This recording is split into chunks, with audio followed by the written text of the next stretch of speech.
아멘. 우리 하나님께 영광의 박수를 내드립시다. 감사합니다. 오늘 우리 함께 같이 나눌 하나님의 말씀은 신약성경 골로새서 3장 12절부터 15절 말씀입니다. 다 찾으셔서 우리 말씀을 한 목소리로 천천히 같이 읽도록 하겠습니다. 골로새서 3장 12절부터 15절 말씀, 우리 한 목소리로 같이 읽을까요? 시작. 그러므로 너희는 하나님이 택하사 거룩하고 사랑받는 자처럼 긍휼과 자비와 겸손과 온유와 오래 참음을 옷 입고, 누가 누구에게 불만이 있거든 서로 용납하여 피차 용서하되, 주께서 너희를 용서하신 것 같이 너희도 그리하고, 이 모든 것 위에 사랑을 더하라. 이는 온전하게 매는 띠니라. 그리스도의 평강이 너희 마음을 주장하게 하라. 너희는 평강을 위하여 한 몸으로 부르심을 받았나니 너희는 또한 감사하는 자가 되라. 아멘. 오늘 이 말씀을 가지고 위기의 시대 소통의 옷을 입다라고 하는 제목으로 말씀을 좀 나누고자 합니다. 여러분, 올 한 달 우리는 살아갈 이유, 가족이라고 하는 주제를 가지고 우리 올 한 달 동안 주일마다 말씀을 나눴습니다. 이 올의 마지막 주일에 다시 한번 우리의 가정에 밀려오는 위기를 한번 우리가 생각하면서 오늘 말씀을 좀 나누고자 합니다. 그렇죠, 여러분, 가족의 해체, 관계의 위기라고 하는 거대한 어떤 물결이 우리의 가정으로 지금 밀려오고 있습니다. 그래서 전통적인 가족의 형태가 급격하게 변화되고 있고, 1인 가구의 급증, 또 세대 간의 단절, 또 개인주의의 심화라고 하는 이런 문제들로 인해서 가족이라고 하는 가장 안전해야 할 울타리들이 지금 위협받고 있는 현실을 저희가 지켜보고 있습니다. 사실은 관계는 참 많은데 소통은 실종된 시대를 우리가 살고 있는 것이 어찌 보면 가장 큰 위기가 아닌가, 그런 생각을 좀 해봅니다. 여러분, 하루 종일 우리는 스마트폰으로 수백 개의 메시지를 주고받으면서 뭔가 관계를 형성하고 살죠. 근데 정작 가족의 눈을 바라보면서 마음을 나누는 시간은 몇 분 안 돼요. 한 공간에 있지만 각자의 섬에 갇혀 살아가는 외로운 존재들처럼 우리는 그러한 가정들을 지금 만들어가고 있습니다. 어찌 보면 참 우리가 지금 겪고 있는 위기를 만난 현대 가족의 자상이 바로 이런 모습이 아닌가, 그렇게 생각해 봅니다. 세계적인 가족 치료학자 버지니아 사티어라고 하는 학자는 이런 말을 했습니다. 가족이라고 하는 이름의 공장은 인간을 만드는 공장이다. 그러나 오늘날 많은 가정이라고 하는 공장이 고장난 채로 불량품을 쏟아내고 있다. 그 고장의 핵심 원인은 바로 역기능적 소통이다. 그러니까 소통이 잘 이루어지지 않아서 상처 입은 영혼들의 가정을 통해서 많이 나오고 있다는 이야기예요. 여러분, 세상 물길이 아무리 거세게 바뀔지라도 하나님이 창조하신 가정이라고 하는 제도, 예수님의 피로 사신 영적 가정인 교회는요, 결코 포기할 수 없는 하나님의 축복의 통로인 줄 믿습니다. 여러분, 이 위기의 시대에 우리는 어떻게 해야 지금 깨어지고 아파하는 우리의 가정, 또 우리의 교회를 정말 하나님이 원하시는 축복의 공동체로 만들어 나갈 수 있을까? 그 길은 뭘까? 그런 생각을 해볼 때 오늘 사도 바울이 골로새 교회 성도들에게 보낸 편지의 글에서 정말 깊이 말씀을 묵상하고 전한 그의 하나님의 권면의 말씀이 오늘 그 해답을 제시해 주고 있다라고 봅니다. 그것은 바로 뭐냐? 바울은 이렇게 얘기합니다. 우리의 영혼의 의복을 좀 갈아입어야 된다라고 하는 거예요. 그래서 어떤 옷으로 갈아입어야 되느냐? 소통의 옷을 입어야 된다. 이 이야기를 지금 해주고 있습니다. 여러분, 오늘 이 본문이 기록될 당시 골로새 교회는요, 밖으로는 이단 사상의 위협을 받고 있었고 안으로는 문화적, 인종적 배경이 다른 성도들 간의 갈등으로 몸살을 앓고 있었어요. 역사적으로 보면 모든 교회 안에는 다 문제가 있었는데 골로새 교회는 이런 문제가 있었구나. 소통이 안 된 거예요. 서로 어떤 생각이 다르고 가치관이 다른 것 때문에 갈등하는 모습을 가지고 있었어요. 그걸 보면 오늘 우리의 모습과 참 많이 닮아 있죠, 그죠? 이 위기의 공동체를 향해서 바울은 옷이라고 하는 문학적인 어떤 비유를 들어서 소통의 지혜를 우리에게 알려주고 있는 거예요. 먼저 건강한 소통이 이루어지려면 전제 조건이 필요한데 그 전제 조건을 사도 바울은 오늘 이렇게 얘기합니다. 우리가 어떤 존재인지 기억해야 한다는 거예요. 우리가 어떤 존재인지 먼저 인식해야 한다는 거예요. 그래서 오늘 12절 말씀 이렇게 시작되지 않습니까? 오늘 성경을 보시죠. 그러므로 너희는 하나님이 택하사 거룩하고 사랑받는 자처럼, 이렇게 말씀이 시작됩니다. 바울이 본격적으로 소통의 문제를 이야기하기 전에 우리의 정체성을 먼저 확인시켜주고 있는 거예요. 우리는 누구입니까? 하나님이 택하셨고 거룩하게 구별하셨으며 하나님이 뼈에 사무치도록 사랑하시는 자들이 바로 오늘 우리들이라고 하는 사실입니다. 여러분, 성경 원어에 보면 이 택하셨고 구별하셨고 사랑하셨다는 이 세 가지 단어가 다 수동태로 되어 있어요.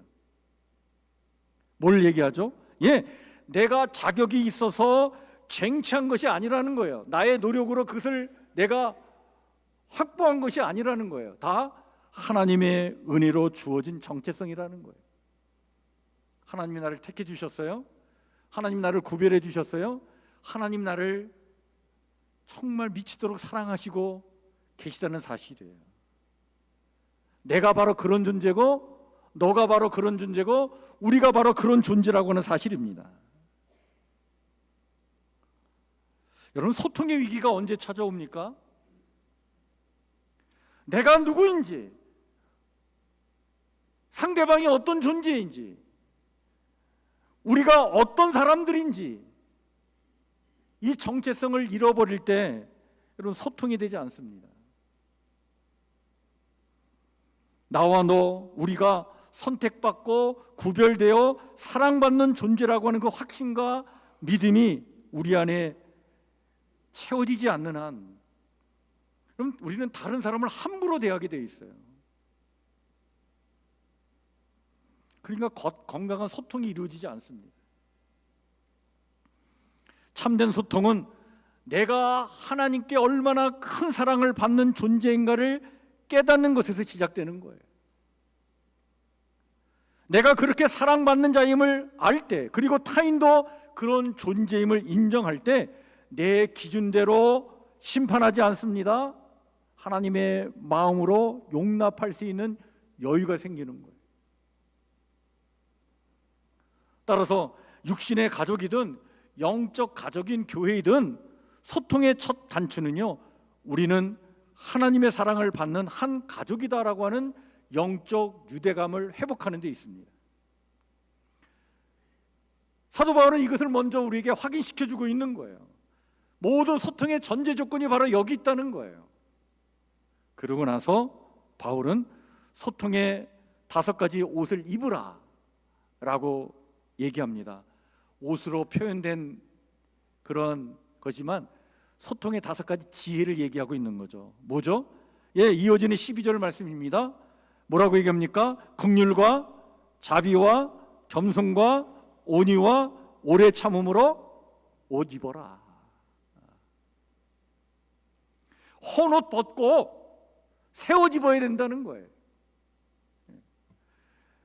하나님의 은혜로 영적인 옷을 입어야 된다는 거예요. 그 입어야 될 옷이 5가지인데 이게 소통의 지혜, 성경이 말하는 지혜다. 첫 번째, 긍휼을 얘기합니다.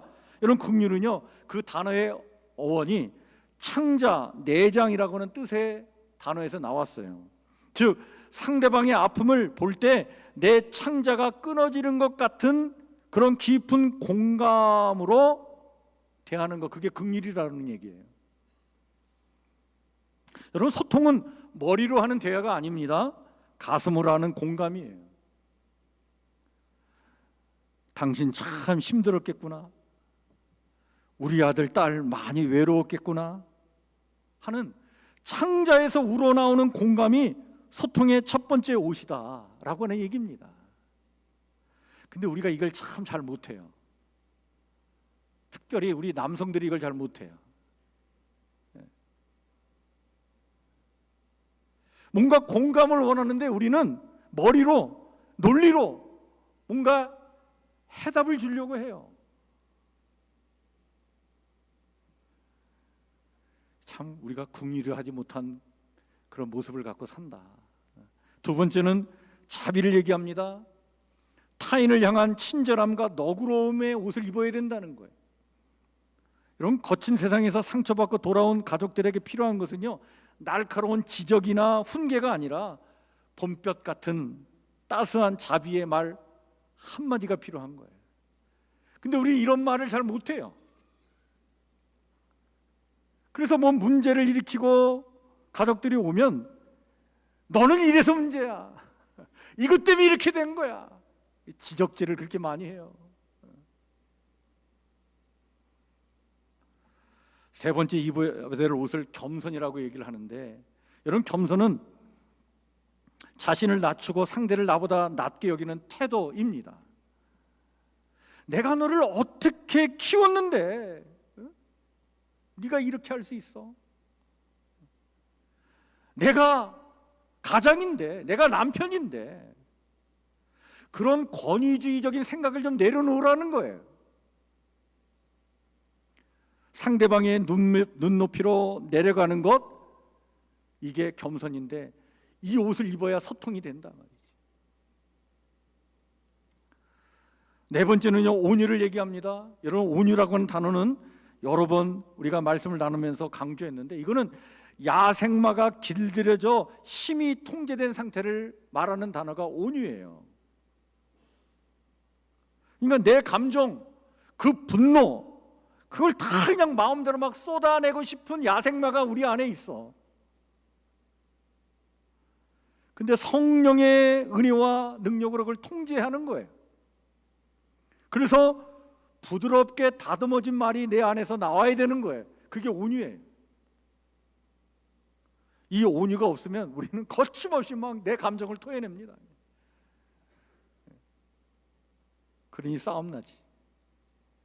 그러니까 죽이니 살리니 하고 살아가는 거예요. 다섯 번째는 오래 참음입니다. 상대방이 변화될 때까지, 이해할 때까지 기다려주는 시간의 사랑이, 이게 오래 참음이에요. 여러분, 소통은요, 단거리 경주가 아니라는 사실을 기억하셔야 됩니다. 평생을 걸어가는 마라톤과 같은 게 소통이에요. 그래서 조급함을 좀 내려놓고 하나님의 타이밍을 기다려주는 인내가 필요해요. 근데 우리가 이걸 참 못해요. 그래서 내가 지금 얘기하면 빨리 바뀌어져야 돼. 내가 한마디 하면 행동으로 보여줘야 되는 거예요. 근데 어찌 인간이 그렇게 쉽게 바뀝니까?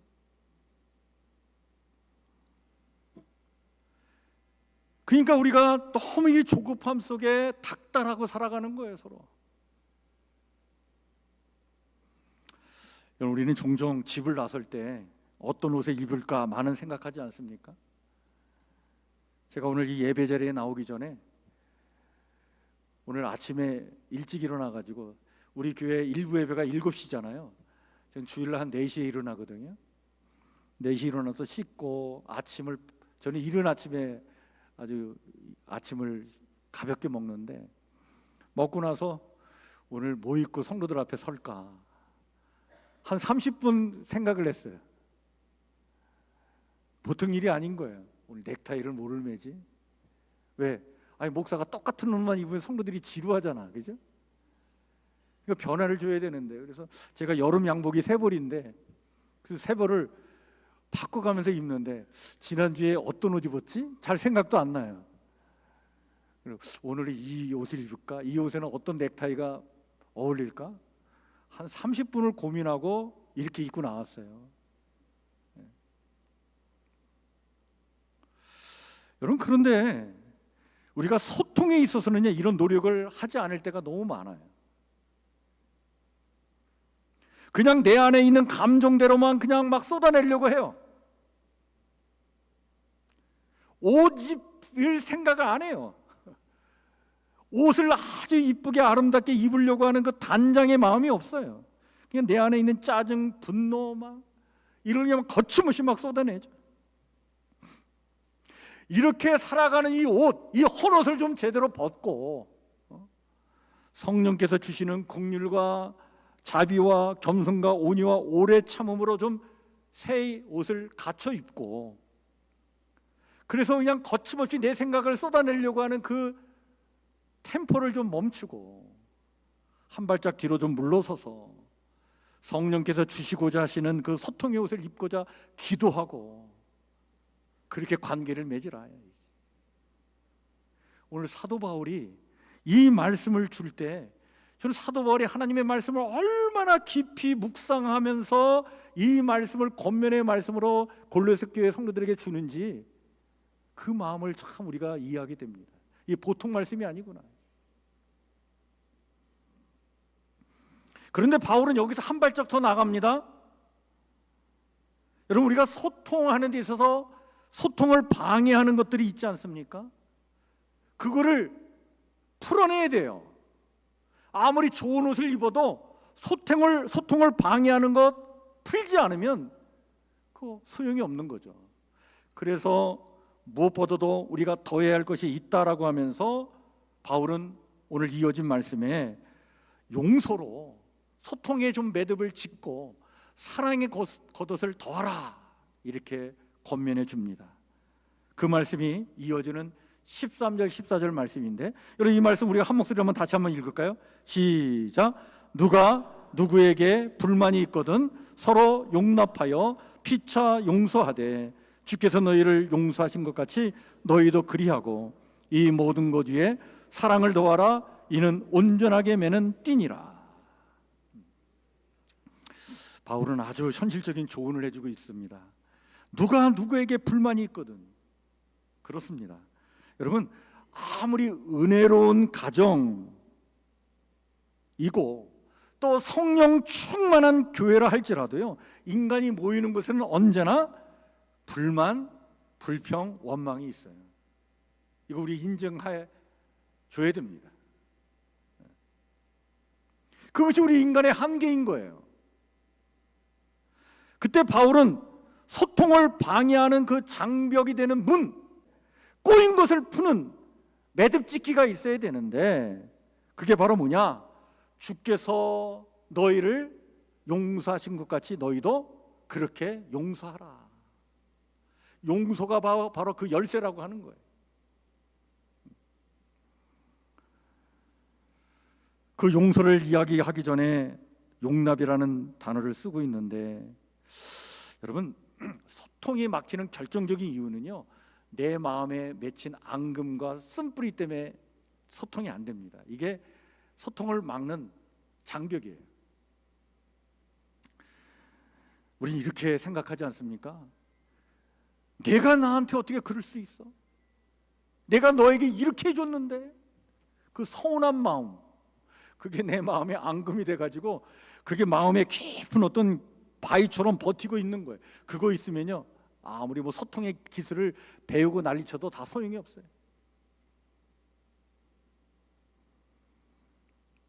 그거를 제거해야 되는 거예요. 그래서 바울이 용납과 용서를 얘기합니다. 용납과 용서가 있어야 된다는 거예요. 용납은 뭡니까? 상대방의 모난 부분을 있는 그대로 내 마음에 품어주는 공간을 만들어주는 거예요. 용서는 주님이 나를 대가 없이 품어주셨듯 나도 대가 없이 그 앙금의 매듭을 풀어버리는 거예요. 여러분, 이렇게 풀지 않으면 소통의 옷을 아무리 새롭게 입어도요 효과가 없다는 얘기예요.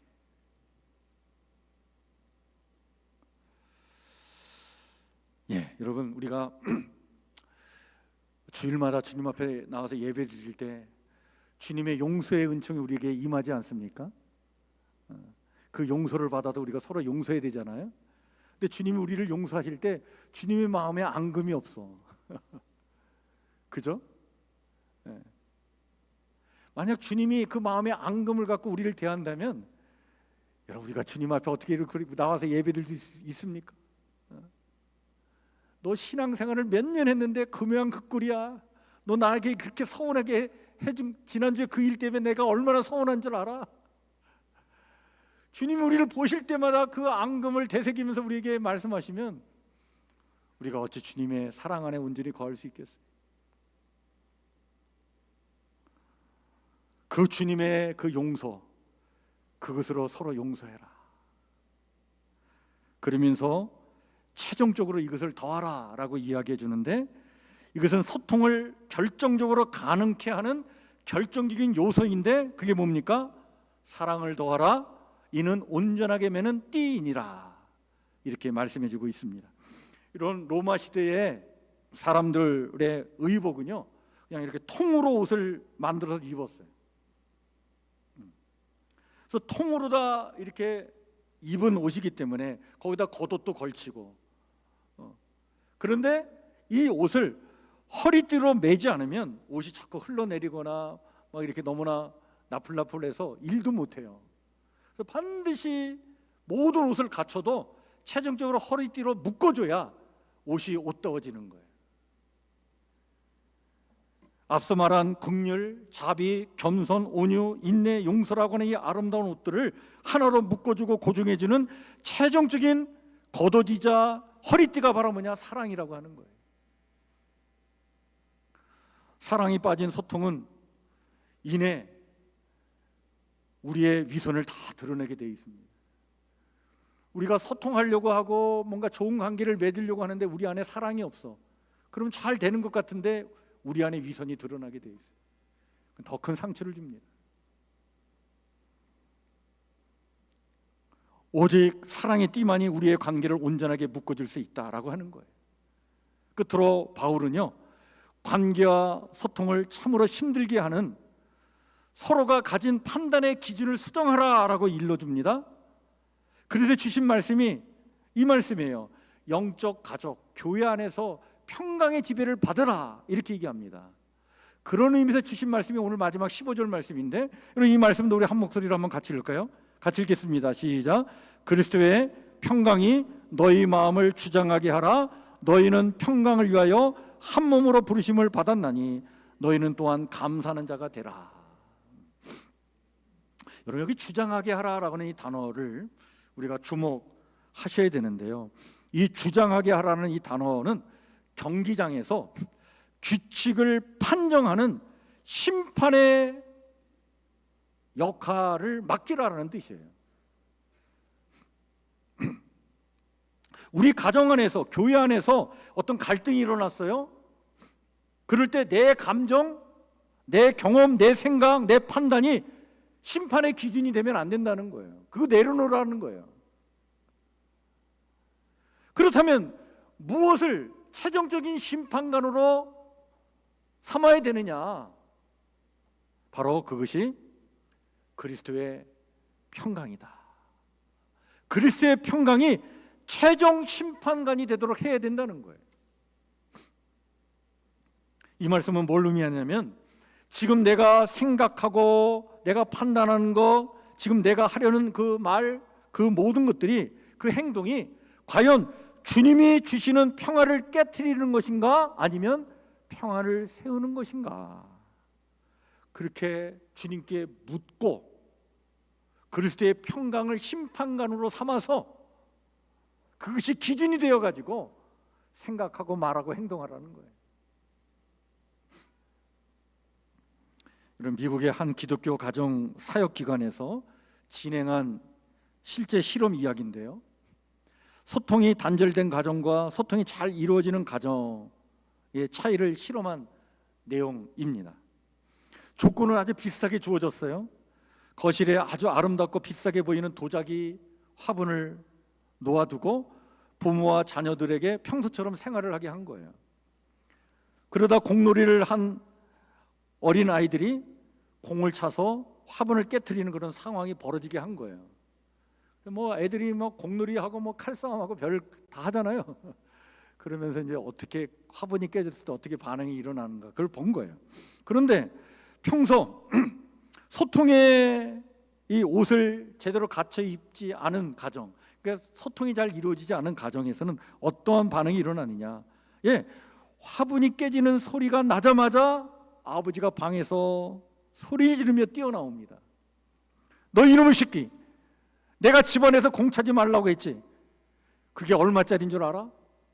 막 야단을 치는 거예요. 어머니가 거둡니다. 아이고 내 팔자야, 조용할 날이 없구나. 그냥.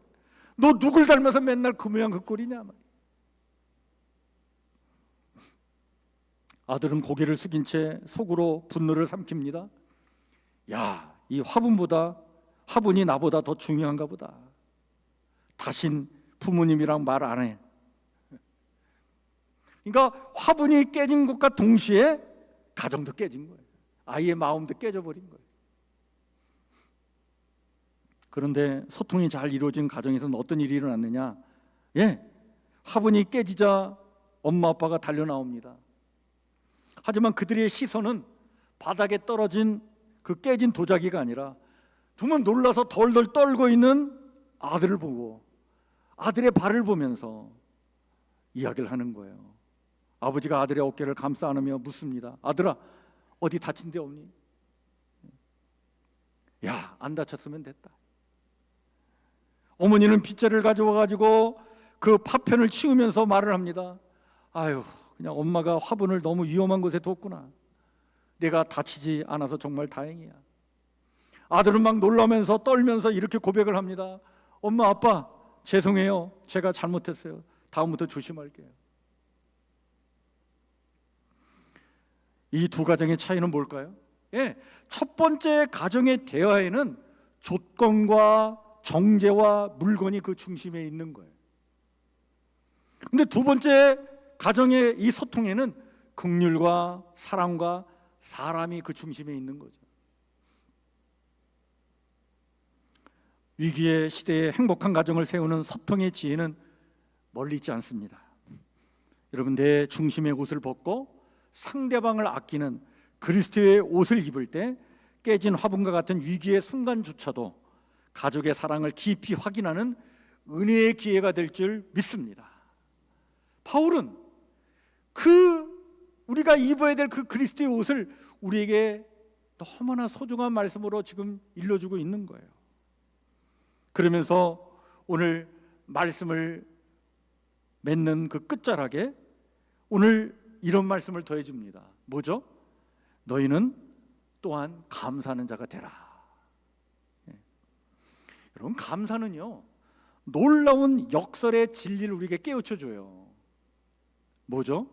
여러분, 행복해서 감사하는 것이 아니라 감사할 때 행복의 문이 열리는 줄 믿으시길 바랍니다.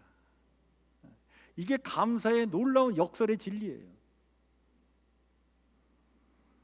우리 곁에 있는 가족을 여러분 당연하게 여기지 마시길 바랍니다.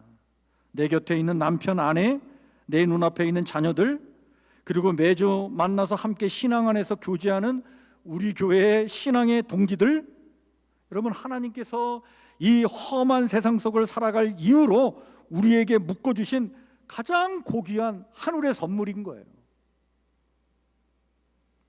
내 옆에 있는 그들로 인하여 감사하시기를 축복합니다.